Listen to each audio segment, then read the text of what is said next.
my name is Mr. Francy and welcome back to Mr. Francy Reads. Okay, so this is going to be my reading vlog covering all of the books that I read between the 28th of May through to the 3rd of June 2023. And boy, do I have some things to discuss with you all. Okay, first of all, I just want to let you all know that there will be some spoiler sections that come up here. So do be mindful of that. I will put a spoiler tag up on the screen when I go into spoilers because there are some things I want to talk about that I wasn't necessarily able to cover in my monthly wrap in my last video. So we will be going into them right here, right now. Let's begin. So the first book that I read this week was this book, Blue Moon, which is book number 2 in the Immortal series by Alison Noel. I gave this book 3 stars, and it is a young adult fantasy. Okay, so this is book 2 in the Immortal series. I loved book 1. I read book 1 a while ago. I think I actually read it in 2020, late 2020, and I did love it, but I was listening to the audio version of book 1, and as Audible likes to do at that time, book 1 was available, but none of the rest were. Now suddenly they are available for me. I found them on a competing audio streaming service, and so I decided to place the series onto my SAS list. Now let's go a little bit, just a little bit back into the past. I did a SAS list update video recently where I spoke to you all about how I'm going to be changing up certain things to do with my reading and my SAS list. This series, while it was on my SAS list, I was going to finish after book 2 and then pick up the Immortal series again next year. I am glad that I did this because overall I did not enjoy this book, and I have my reasons, and that's why we're going to get into some spoilers here in this reading vlog. Let's first of all talk about the premise of this series and then the book. So in this series, we follow a girl by the name of Eva who ends up coming into some abilities where she's basically got abilities like a psychic might have, but just realistically, she actually really, has these powers in this book, and she doesn't want them. She wants nothing to do with them and is going to stop at nothing to try and ensure that she doesn't ever have to deal with them. In book 1, she comes across a situation where it's no longer avoidable, and so we explore her not wanting to have these abilities but having to use them anyway, and we explore that struggle. She ends up meeting a guy by the name of Damon who becomes her boyfriend, and we learn certain things about him in book 1. I bring that up because Damon features in book number 2. So to the premise of book number 2, in this one, Eva is trying to get a handle on her abilities, but then Damon is struck by a mysterious illness and his powers are beginning to fade. Then suddenly Damon no longer likes her. In fact, he's weirded out by her, and everyone else begins to act strangely around her too, begging the question, what's going on around here? Okay, so I'm going to give you some spoiler-free thoughts and then we'll jump into some spoilery thoughts. So to my spoiler-free thoughts, look, the beginning was actually really good. I was happy being back with Eva and Damon and seeing Eva trying to get used to her abilities, but then the plot went into a weird place where Damon is weirded out by her, and it just annoyed me as we'd only just met him in the last book, so it felt too soon. There's a moment that happens toward the end that I really appreciated, which we'll go into in a moment, but then we hit this final climactic ending that sets up us up potentially for the rest of the series, and that truly let me down. I hope I'm wrong and that the final climax wasn't the setup for the rest of the series. If I am, fantastic. If we can deal with that ending in book 3, fantastic. But if not, I fear that this series will turn out not to be for me, and after my love of book 1, that would be a massive letdown. So I gave this book 3 stars. Now let's put the spoiler tag up on the screen because I need to talk spoilers. Okay, so let's talk about the moment towards the end. So I'm referring to Eva. Let's talk about what actually ended up happening and when the moment where we find out why Damon doesn't like her. It seems that Eva is taken into a different dimension that seems very similar to her own one, but instead is not. and that's why Damon doesn't like her, because this is not Damon, but rather a copy of Damon, who is like the opposite to the Damon we know. Now, that is fine, and judging that as an idea for a plot for a book in a series is fine with me, but the problem I had with this is we have only just begun to get to know Damon. So the fact that we're introducing this early into the series didn't work for me. So once I clued into the fact that this was what was going on, I thought, yeah, Alison Noel, great idea, but why now? Why not do this in book 4 or book 5 or whatever it is? How many books are in this series? I don't even remember anymore. I'll have a quick look and find out, actually. So in this one, there are... Okay, let's have a look. Immortal series. Okay, there are 6 books in this series. So why didn't we do this in book 4?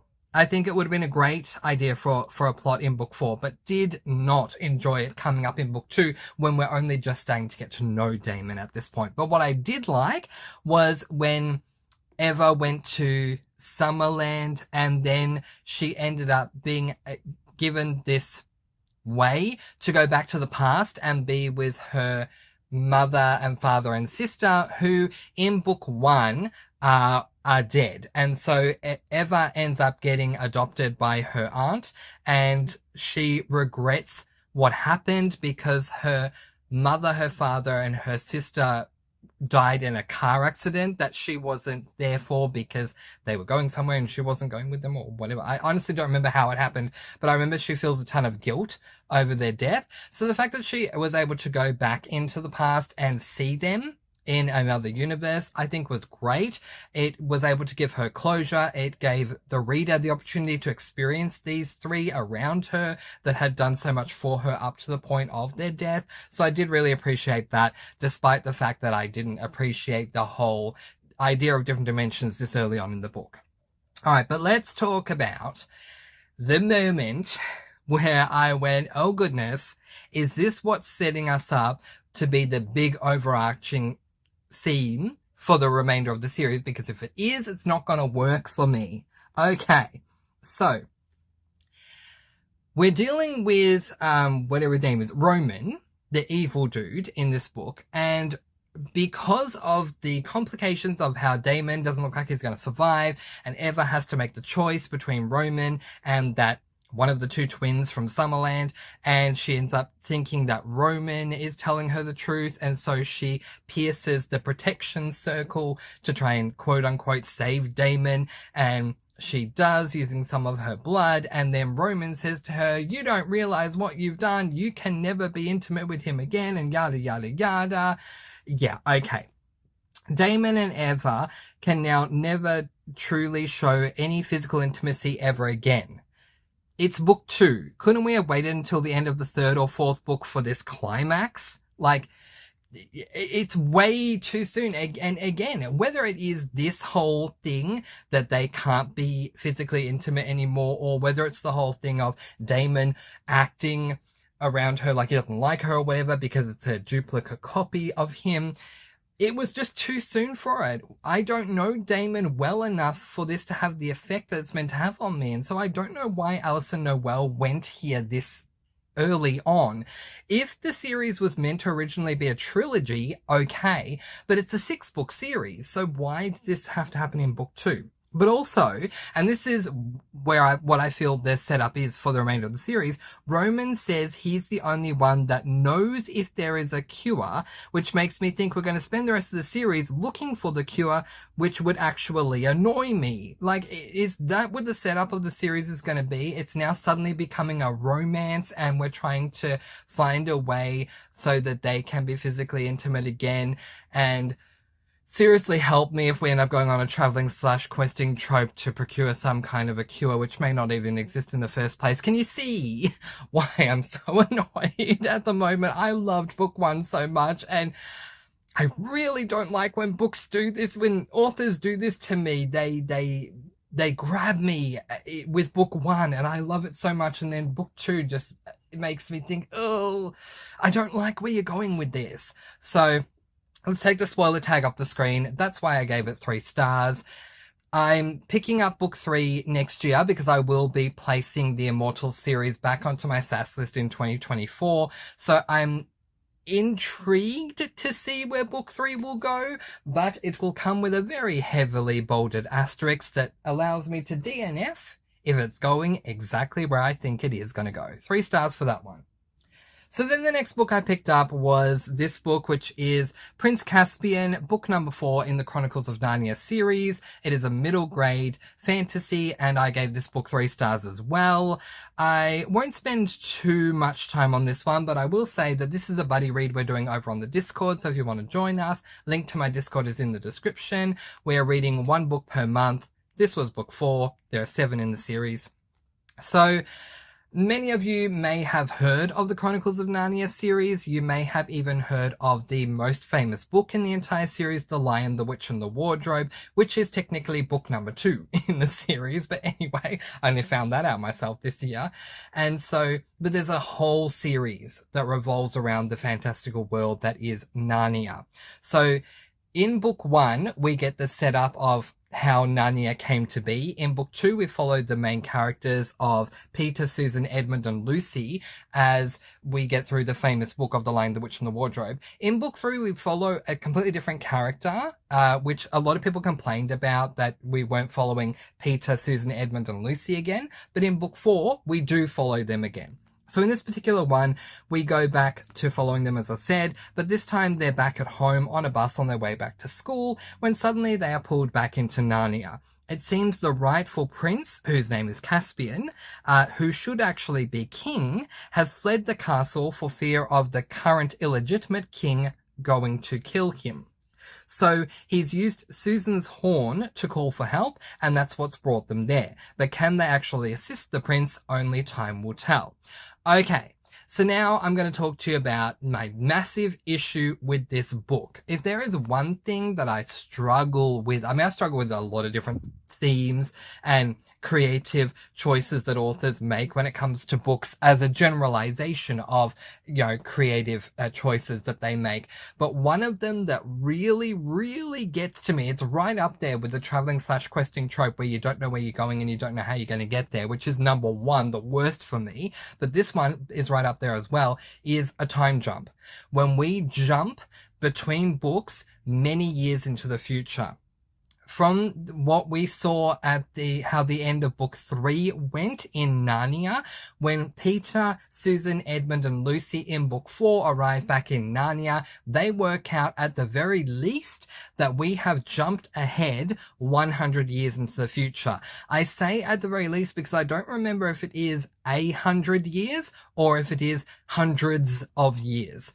And so it is a huge time jump. It annoys me when we jump at all in time in the future, but to jump ahead at least 100 years and at most hundreds of years really annoys me, especially when all of these books are novellas. So we don't have enough time to explain what has happened during those hundreds of years. And I just feel extremely let down, confused, and angry when I am experiencing something like this. So that did let me down. Look, with this one, as I say, we're following Prince Caspian, who's meant to be the king. The actual king, who is his father. I'm trying to remember if the king is his father or his mother's husband, new husband, or whatever. I don't remember. Anyway, the guy who is currently king is an illegitimate king. Everyone is under the belief he's the rightful king, but the servant of Prince Caspian tells him early on in the book, this is not the case. You, Caspian, were meant to be king, and you always were meant to be. You're the official king. But the problem is you're in danger now because the illegitimate king has found out that you're the legitimate king, and so he is wanting to kill you because he fears that you are a threat to his throne, even though it's an illegitimate throne. But anyway, so Caspian, taking the advice of his very trusted servant, runs away, makes friends out in the forest. It's Narnia. And then, blows the horn, Susan's horn, and the 4 come into the world. So, look, That was good. I appreciated that we were back in Narnia. I appreciated we were in Narnia with Susan, Peter, Edmund, and Lucy. And yeah, and there are other things that I like. I'm debating whether to go into spoilers, but I think I'll just leave it and won't go into spoilers. There are other things that I liked as well, but the time jump really got to me from the moment that the four of them arrive. They're trying to work out where they are because they don't know right away, and then they work out by looking at certain ruins that they are in Narnia, and then they work out very quickly from there about the time jump. And so from that moment, I was just seeing red, honestly. How dare we jump ahead? Not only how dare we jump ahead, but how dare we jump ahead at least 100 years, if not hundreds of years into the future. And yeah, it just kind of blinded me with rage as I read through the rest of this book. The book itself is okay if I can let go of the time jump, but I can't. And I listened to it on audiobook, and Lynn, what's her name? Lynn Redgrave, narrated the audiobook, and she did an amazing job. So much credit to her. Apparently she's a very famous actress. I haven't seen her in anything. That's just me. I just haven't seen anything she's done, but she was amazing as a narrator, and I hope to hear more of her works in the future. To me, she made the story amazing, whereas C.S. Lewis, after the time jump, didn't. So ultimately it was an average read for me, and I gave it 3 stars. Okay, so those 2 books featured in my monthly wrap, despite the fact that I did read them in the past week. But the final book I'm going to discuss with you all in this reading vlog is the first book that I read for the month of June, so I haven't discussed this one before. So let's put that up on the screen. It is The Woman in the Window by A.J. Finn. This is an adult, I believe so. Yep, adult thriller, and I gave this book a total of 5 stars. Now, I need you to know that there is a tier level ranking system with me when it comes to 5 stars. There is 5 stars, there is good read and 5 stars, and there is an overwhelming 5 stars. And I gave this book an overwhelming 5 stars. I have to warn you, this book has a slow start, but you ever heard the saying, get through, push through, get through that slow start, because once the action picks up, it's amazing. That is what this book is for me. It is a very slow start where I was wondering, have I fallen victim to yet another thriller that calls itself a thriller but is not in fact a thriller? But then once the action picked up, it was amazing from the commencement of the action through to the end of the book. So the premise of this book is that we follow Anna Fox, who is a woman who has agoraphobia, the fear of going outside. Anna is a psychologist online who helps people with different things. She loves to drink, has a pet cat, and also enjoys watching her neighbors in their homes outside her window. One day, she goes outside and faints. She's brought back in by a woman who is the mother of the boy she had met earlier, who just recently moved in across the street. That night, she sees something sticking out of the woman's front and blood coming out of her. But when the police arrive, they tell her that no one was there, and more to the point, that this woman that Anna saw is not the woman now claiming to be the boy's mother. What the heck is going on here? And let me tell you, the reveal is good. So this book is a #1 Sunday Times bestseller, and on the cover, there's a sticker on my cover that says soon to be a major film. It's already been turned into a film, and I plan to watch that film tonight. I just wanted to do this reading vlog first before I watched it, so that I could give you my thoughts and feelings on the book itself. But if you want to know my thoughts and feelings on the film, let me know in the comments below, and I'll comment on that quickly early on in my next reading vlog. But anyway, so to my thoughts. So this book was verging on a 3-star status for me up until I got through the first third of the book. It wasn't good or bad, it was just slow. But then when the action began, wow, it was amazing. This is what a thriller should be. I was thrilled from the second third onwards through to the end of the book, which more than made up for the lackluster beginning. So many twists and turns and reveals, I was on the edge of my seat. Praise to AJ Finn, a solid thriller, which have been few and far between for me lately, and as I said, an overwhelming 5 stars. So let's quickly discuss that, the last thing I said, and then I'll just go into some spoilers because I need to talk about this book. Okay. So I have read a number of different thrillers and only prior to reading this one, and only one of them stands out to me as being an amazing thriller, and that is the woman outside my door, I believe it's called. Give me a sec, I'll just confirm that. Okay, yes, I was right. The Woman Outside My Door by Rachel Ryan is a fantastic thriller, but every other thriller that I'd picked up really wasn't thrilling in my opinion, and I was starting to wonder if the genre of thriller was just a myth or if I had too many expectations and what was going on. Praise to AJ Finn, because this is a thriller. This book thrilled me. So he did an amazing job with this book. All right, let's put the spoiler tag up on the screen and let me start talking spoilers. Okay, look, in the first third, even though it is slow, the fact that Anna Fox, was that her name again? Anna Fox, yes, is set up to be this voyeur, it actually made for an interesting beginning to the plot for me, because it's a thriller, so it works. If it was a contemporary, maybe not, but for a thriller, you know, you can go there. And so that did intrigue me, having her perspective of what she was seeing going on through the windows of those across the street from her.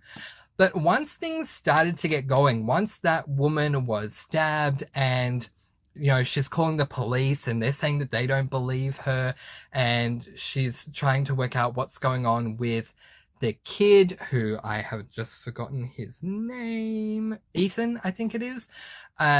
Yeah, so that was interesting because it seems that there's more going on with Ethan than meets the eye, which I'll get to the dramatic reveal in a moment, but it seems that there's more going on with Ethan than meets the eye, and then we're dealing with her husband and her daughter and all that thing, which, oh my goodness. So, okay, this whole husband-daughter thing was extremely confusing for me because there were so many reveals in this book. From what we learn at the beginning of this book, her husband and her daughter don't live with her at the moment because they're not able to, like for medical reasons, she's not able to be around them at the moment, but she will be soon.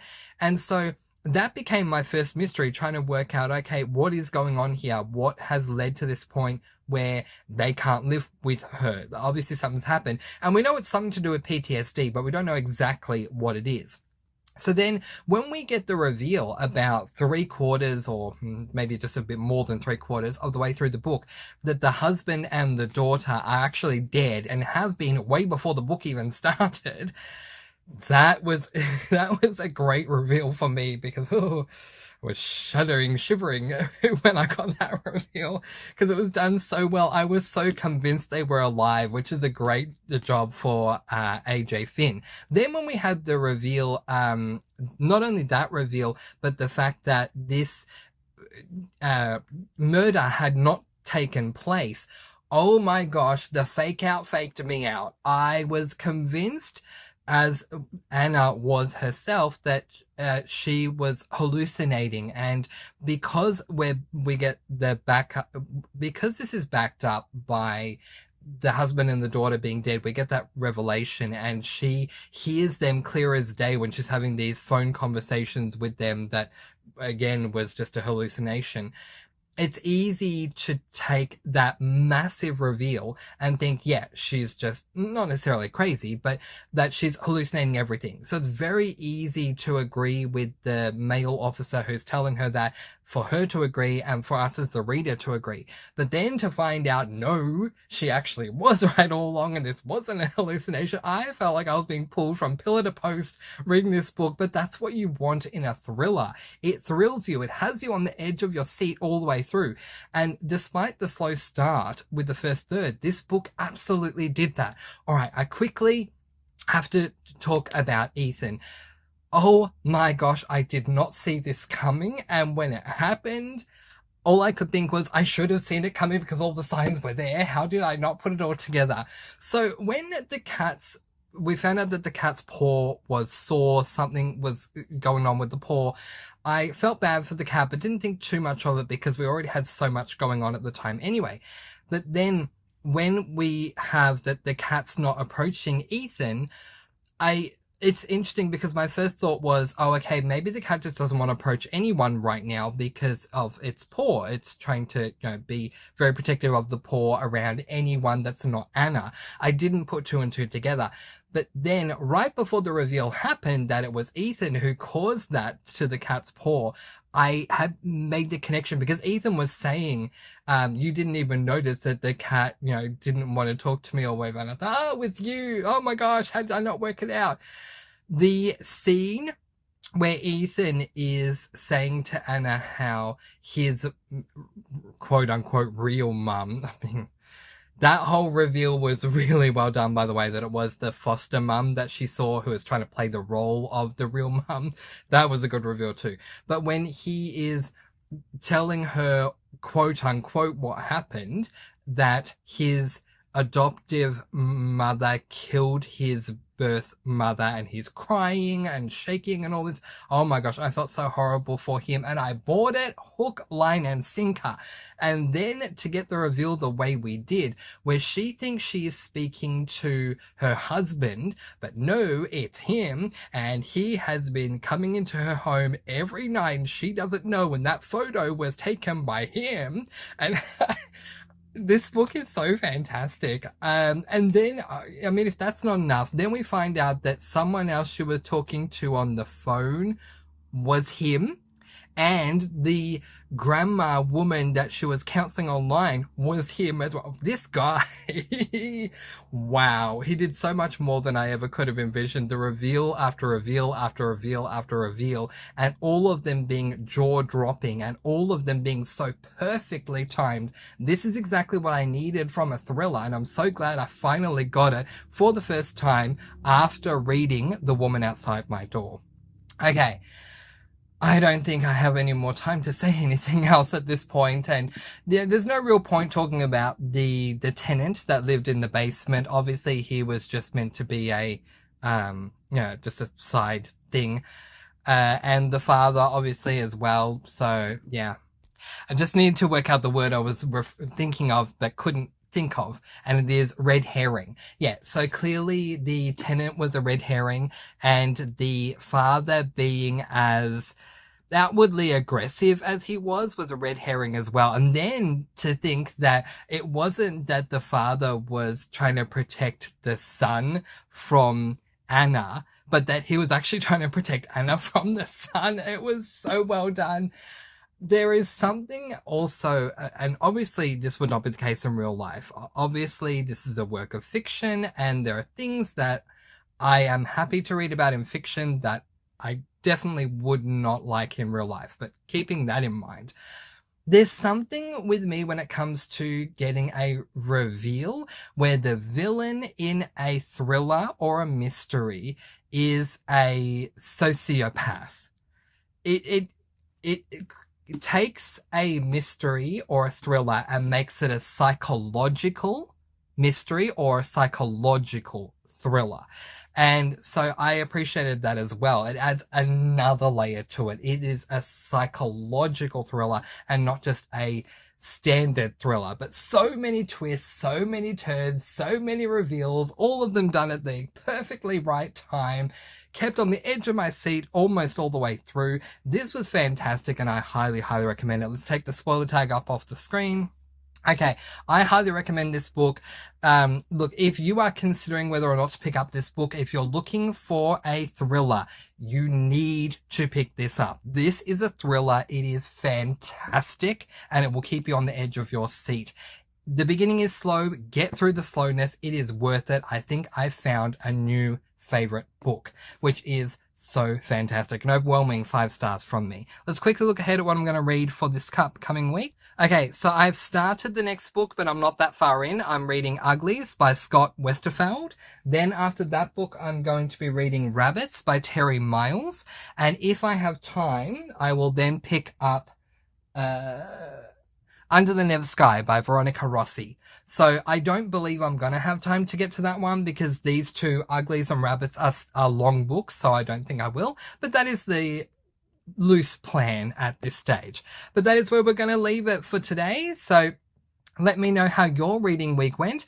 Mine, not so good to start with, but ended amazingly with The Woman in the Window. Letting you all go with peace, blessings, and so much love. Please do be kind and love one another and spread your sparkling energy all throughout the world. And until next time, happy reading. Bye, everyone.